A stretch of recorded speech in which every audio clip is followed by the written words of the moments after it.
7 మాటలు ధ్యానం చేయడానికి ముందుగా లేఖంలోని కొన్ని విషయాలు మనం గుర్తు చేసుకుందాం. రాత్రి ప్రభు బలను సమీపించిన తర్వాత మనం ఇంటికి వెళ్ళాం. అలాగే ప్రభు శిష్యులు అందరూ కూడా గెస్సెమనే తోటకు వెళ్ళారు. గెస్సెమనే తోటలో 8 మందిని ఒక చోట పెట్టి ప్రార్థన చేయమన్నారు. అక్కడ నుంచి 3 మరొక చోట పెట్టి యేసు ప్రభు ఇంకా పైకి వెళ్ళి దూరంగా మోకరించి ప్రభువుని ప్రార్థిస్తున్నాడు, తండ్రిని ప్రార్థిస్తున్నాడు. ఆయన చేసిన ప్రార్థన ఎంతటిది అంటే చెమట రక్త బిందువుల వలె నేలపై పడినది. అంతగా ప్రార్థన చేస్తున్నాడు. ఒకవేళ మరణం మనకు సమీపిస్తుంది అని తెలిసినప్పుడు ఇంకోసేపట్లో చనిపోతాం, లేక ఇంకో రోజులో చనిపోతాం అన్నప్పుడు మన ఫీలింగ్స్ ఎలా ఉంటాయి? దారుణంగా ఉంటాయి. మరి అంతటి దారుణమైన ఫీలింగ్తో యేసు ప్రభు గెస్సెమనే తోటలో దేవుని చిత్తం కొరకు ప్రార్థన చేశాడు. ఒకసారి బయటకు వచ్చి చూశాడు, వాళ్ళ ముగ్గురిని చూశాడు. ముఖ్యులైన శిష్యులు పేతురు, యాకోబు, యోహాన్లు నిద్రపోతున్నారు. వాళ్ళు లేపి ప్రార్థన చేయండి అని చెప్పి మళ్ళా వెళ్ళాడు. అలా 3 సార్లు అయింది. 3వసారి సరే ఇక నిద్రపోండి అన్నాడు. ఇక నిద్రపోండి అన్నాడు. ఇదిగో నన్ను పట్టుకునేవాడు దగ్గరకు వస్తున్నాడు. అవును, యోధా ఇస్కరియోతు సైనికులతో కలిసి యేసుప్రభు దగ్గరకు వచ్చాడు. ఆయన చెప్పాడు సైనికులకు, నేను ఎవరినైతే ముద్దు పెట్టుకుంటానో ఆయన యేసు. వచ్చి యేసు ప్రభువును, బోధకుడా నీకు శుభము అని ముద్దు పెట్టుకున్నాడు. అప్పుడు ప్రభు అన్నాడు, ప్రేమకు సాదృశ్యమైన ముద్దుని అప్పగింతకు పెడుతున్నావా? అవును. ఈ వివాహం చేసినప్పుడు కూడా అమ్మాయిని అత్తగారింటికి పంపించినప్పుడు ముద్దులు పెట్టి మరి పంపిస్తారు కదా. అలాగే ఒకవేళ అంటే ఎందుకు అత్తగారి ఇల్లైనా మన ఇల్లైనా ఒకటే అనే ఫీలింగ్ ఉంటే అలా ఏడ్చి ముద్దులతో పంపరు కదా, ప్రేమగా పంపిస్తారు. అక్కడ ఏదో జరిగిపోద్దేమో పరాయి ఇల్లు అనే ఉద్దేశంతో మనము ఆ ముద్దులు పెట్టి దుఃఖంతో పంపిస్తాం. ఇక్కడ యేసు ప్రభు ఆ మాట అంటున్నాడు, కానీ నీవు నన్ను సంతోషంగా నవ్వుకుంటూ పంపిస్తున్నావు. వారు వచ్చినప్పుడు యేసు ప్రభు సైనికులతో అంటాడు, ఎందుకు నేను ప్రతిరోజు ఆలయాల్లో బోధిస్తున్నాను కదా, అక్కడ నన్ను అరెస్ట్ చేయొచ్చు కదా, ఈ సమయంలో ఈ అర్ధరాత్రి వేళ. అవును, అర్ధరాత్రి వేళే రాష్ట్రంలో కానీ దేశంలో కానీ నాయకులను అరెస్ట్ చేయాలంటే అర్ధరాత్రి అరెస్ట్ చేస్తారు. నిద్రపోయేవాళ్ళు లేపి మరి. ఎందుకు? పగలు అరెస్ట్ చేస్తే చుట్టుపక్కల జనాలు ఉంటారు, గందరగోళం అయిపోద్దని నైట్ తెలియకుండా తీసుకుపోయి అరెస్ట్ చేయడాలు జరుగుతుంటాయి. యేసు ప్రభు కూడా మరి ప్రజామోదం కలిగిన వ్యక్తి, ప్రజల మనిషి యేసు ప్రభు. అలాంటి వ్యక్తిని ఆ టైంలోనే అరెస్ట్ చేయాలి. అలా అరెస్ట్ చేశారు, తీసుకెళ్లారు. అదిగో ప్రధాన యాజకుని వద్దకు తీసుకెళ్లారు. ప్రధాన యాజకుడు ఆయన అడిగాడు, ఏంటి నువ్వు ఏం తప్పు చేసావు, ఏమిటి అసలు ఎవరు నువ్వు ఇలా మాట్లాడుతున్నప్పుడు ఆయన నువ్వు క్రీస్తువా అంటే నేను చెప్పినా మీరు నమ్మరు అంటాడు. సరే ఆఖరికి అసలు ఏంటి నీ పరిస్థితి ఏంటి చెప్పంటే, ఇక నుండి తండ్రి అయిన దేవుని కుడి పార్శ్వమున నేను కూర్చొని ఉంటా, మీరు చూస్తారన్నాడు. ఇంకంతే, వాళ్ళకు పిచ్చి పెట్టేసింది. ఇతను దేవదూషణ చేస్తున్నాడు, ఇంతకు మించిన సాక్ష్యం మనకు అక్కర్లేదు, ఇతన్నే పిలాతు దగ్గర తీసుకెళ్దాం అని మహాసభకు తీసుకెళ్లారు. పిలాతు దగ్గరికి వెళ్ళినప్పుడు పిలాతు చూశాడు, ఏం లోపమే కనపడలేదు, మాట్లాడుతున్నాడు. కానీ యేసు ప్రభు నోట నుండి ఏం మాట్లాడలేదు. సో ఇతనిలో నాకేం తప్పు కనపడ్డా లేదు. ఇంతకు ఎవరు ఇతనంటే గలిలయుడు అన్నారు. గలిలయుడు అయితే నేను కాదురా బాబు తీర్పు చెప్పాల్సింది, హేరోదు కడకు పంపించండి అన్నాడు. అలాగన హేరోదు కడకి వెళ్తే హేరోదు అట యేసు ప్రభు చూడాలని ఆశతో ఉన్నాడట. ఎప్పుడెప్పుడు చూడాలా యేసుని, అతను అద్భుతాలు చేస్తున్నాడట, ఆశ్చర్య కార్యాలు చేస్తున్నాడట, ఆయన చూడాలి అని యేసు కొరకు వారు ఎదురు చూస్తున్నాడు. హేరోదు యేసు పోగానే, వచ్చావా, వెరీ గుడ్, ఏది ఒక అద్భుత కార్యం చెయ్యి, నేను చూడాలంట. యేసు ప్రభు చేయడు, సైలెంట్గా ఉంటాడు. అతనికి ఏం అర్థం కాదు. ఆఖరికి ఎందుకు పిలాతు గారికి పంపించండి అంటే మళ్ళా పిలాతు దగ్గరకే వస్తాడు. అంటే హేరోదుకు ఏ తప్పు కనపడదు యేసుప్రభు దగ్గర. అందువల్ల హేరోదు నుండి మళ్ళా పిలాతు దగ్గరికి వస్తే పిలాతు అంటాడు, హేరోదు దగ్గర ఏ తప్పు కనపడలేదా, మరి నాకు కూడా అతనిలో ఏ తప్పు కనపడడం లేదు అంటే ఆయన భార్య చెప్పింది, అయ్యా ఆయన జోలికి పోకు, నేను కలగన్నాను, ఆయన నీతిమంతుడు అని చెప్తే వెంటనే పిలాతు చాలా ఫీల్ అవుతాడు.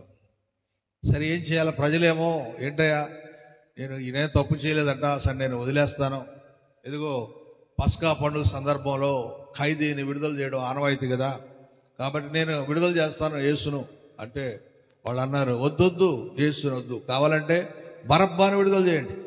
బరబ్బా బందిపోటు దొంగ, నరహంతకుడు, అలాంటి వ్యక్తిని విడుదల చేయమని కోరడం ఏంటయ్యా అంటే లేదు, మాకు ఆయన్నే విడుదల చేయండి, యేసును సిలువ వేయండి అని కేకలు వేసి గట్టిగా అరిచిన కారణాన పిలాతుకు ఏం అర్థం కాలేదు. ఆఖరికి నీళ్లు తెప్పించుకొని ప్లేట్లో చేతులు కడుక్కుంటూ ఈ పాపము నా మీద నా బిడ్డల మీద ఉండకూడదు అని చేతులు కడుగుతుంటే ప్రజలు అన్నారు, యూదులండి, స్వమతస్థులే, అంటే యేసు ప్రభు ఏ మతానికి చెందినవాడో ఆ మతానికి చెందిన వారే, ఈయన దేవదూషణ చేస్తున్నాడు, దేవుని కుమారుడని చెప్పుకుంటున్నాడు, ఈయన దేవుని చెప్పుకుంటున్నాడు, లోకంలో మన తిరుగుబాటు నేర్పిస్తున్నాడు, ఇదిగో రోమా సైన్యానికి విరోధంగా ఉంటున్నాడు, ఇలాంటి అనేక మాటలు చెప్పి ఆయనను సిలువ వేయించడానికి వారు సిద్ధపడ్డారు.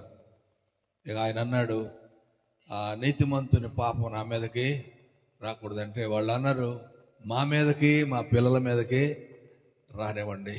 ప్రియమైన వాళ్ళరా, యేసుప్రభు ఒక మాట అంటాడు, మనిషి కుమారుడిని మీరు దూషించినా తప్పు లేదు, కానీ క్షమాపణ ఉంటుంది, కానీ పరిశుద్ధాత్మను దూషిస్తే క్షమాపణ లేదు. ఇప్పుడు మన మధ్యలో ఉన్నది పరిశుద్ధాత్ముడు. తండ్రి అయిన దేవుడు సృష్టించాడు, కుమారుని యేసుక్రీస్తు లోకానికి వచ్చి మానవుల కొరకు మరణించాడు. ఇప్పుడు మన మధ్యలో ఉన్నది పరిశుద్ధాత్మ దేవుడు.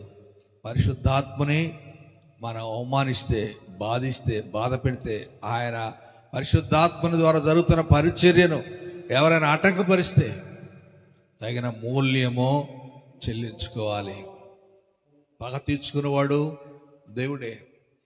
మరి ఆ సైన్యంలో ఒకరిని చెవి నరికినప్పుడు పేతురు యేసుప్రభు అన్నాడు, ఇది దేవుని నిర్ణయం ప్రకారం జరుగుతుంది, అంతేకాని నన్ను నేను రక్షించుకోలేనా, నా తండ్రిని పంపించమంటే ఆయన 12 సేనా వ్యూహాలను పంపిస్తాడు అని అంటాడు.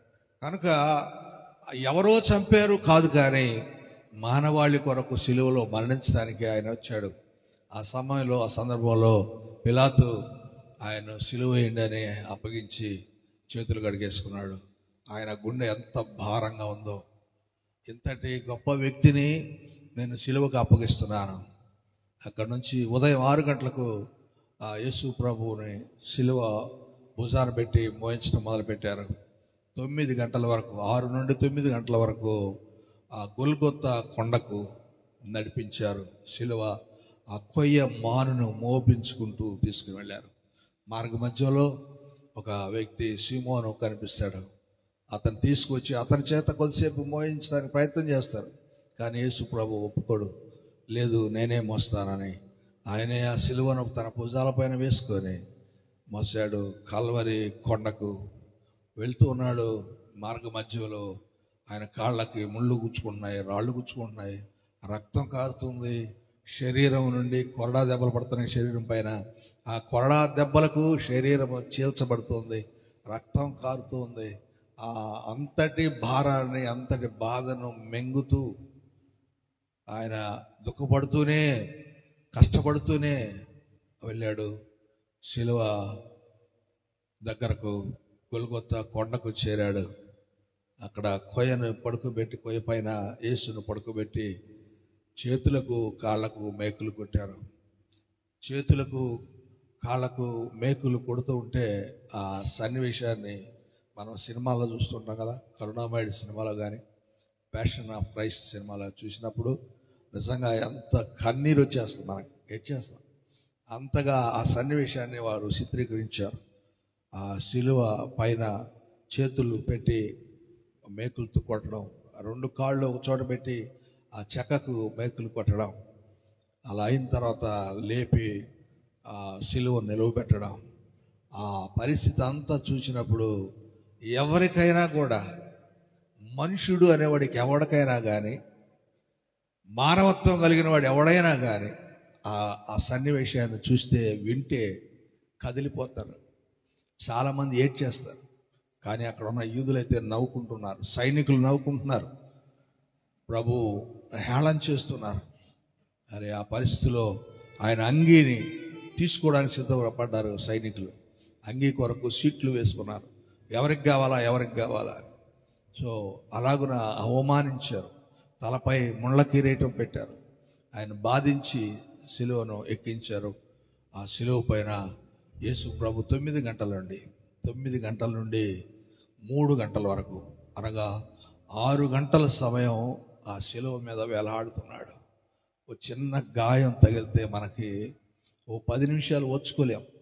అలాంటి అన్ని గాయాలు పొంది రక్తం కారుతుంటే 6 గంటల సేపు ఆ శిలువ మీద వేలాడుతూ, ఆ వేలాడేదో చేతులు కాళ్ళు తాళ్ళుతో కట్టేలా, చేతులకు చీలలు మేకులు కొట్టారు. అంటే ఆ చెయ్యి ఎలా ఉంటే ఈ వెయిట్కి జారే వచ్చే అవకాశం ఉంది. అసలు నేను అనుకుంటాను, ఇది చీలి రావాలి కదా, చెయ్యి చీలేసి బయటికి రావాలి అంటే అంత వెయిట్ ఉంటాడు కదా, కనీసం 70 కేజీల బరువు ఉంటాడు ఆయన. మరి 70 కేజీల బరువు ఉన్న మనిషి 2 చేతులతో వేలాడుతూ ఉంటే ఎలా? కింద కాళ్లకు ఆ మేకులు వేయబడ్డాయి కాబట్టి కొంత బరువు తగ్గుతుంది, కానీ పై భారం అంతా కూడా చేతుల మీద పడుతుంది. కనుక అలాంటి బాధను భరించినటువంటి ప్రభు 9 గంటలకు మొదటి మాట పలుకుతాడు, 3 గంటలకు చివరి మాట పలుకుతాడు. ఆ 7 మాటలు ధ్యానం ఈరోజు మన ప్రియ సహోదరి సహోదరులు ధ్యానం చేయబోతున్నారు. కనుక ఇది క్లుప్తంగా ముందు జరిగినటువంటి విషయాలు. తర్వాత ఈ ధ్యానాల్లో మనం పూర్తిగా ఆ డీటెయిల్స్ మనం తెలుసుకుంటాం. ఈ సమయంలో మనం భక్తిపూర్వకంగా, విశ్వాసపూర్వకంగా, ధ్యానపూర్వకంగా ప్రభు దగ్గర ఉందాం. ఆశీర్వాదం పొందడానికి సిద్ధపడదాం, దేవుడి మాటలు వినడానికి సిద్ధపడదాం. తల వంచండి, ప్రార్థన చేసుకుందాం. ప్రేమగల మా తండ్రి పరిశుద్ధుడా, మీకు వందనాలు, స్తోత్రాలు. ఆయన ఇప్పటి వరకు నీ సన్నిధి మాతో ఉంచినందుకు వందనాలు చెల్లిస్తున్నాయన.